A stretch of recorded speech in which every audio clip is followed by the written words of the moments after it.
প্রিয় ভাই বোনেরা, আমি আরেকটি বিষয়, আরেকটি পরিকল্পনার কথা সংক্ষেপে আপনাদের সামনে উল্লেখ করি। আমাদের এই সমাজে আমি নারীদের কথা বলেছি, তরুণ যুবকদের কথা বলেছি, তরুণদের কথা বলেছি, আমি কৃষকদের কথা বলেছি, সাধারণ মানুষের নিরাপত্তার কথা বলেছি। আরেক ধরনের মানুষ এই সমাজে বসবাস করেন। এই মানুষগুলো আমাদের জন্ম থেকে মৃত্যু পর্যন্ত আমাদের সাথে উঠা বসা থাকে।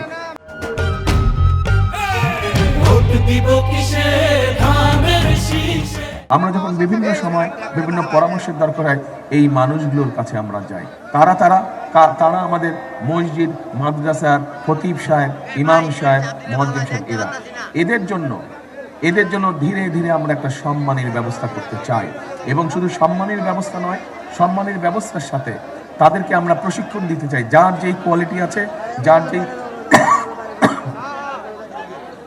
যেই মেধা আছে, সেই মেধা অনুযায়ী তাদেরকে আমরা প্রশিক্ষণ দিতে চাই, যাতে করে তারা ওই সম্মানের পাশাপাশি আরো হালাল ইনকাম বৃদ্ধি করে আত্মসম্মানের সঙ্গে সমাজে বসবাস করতে পারেন। আপনারা কি এটাতে রাজি?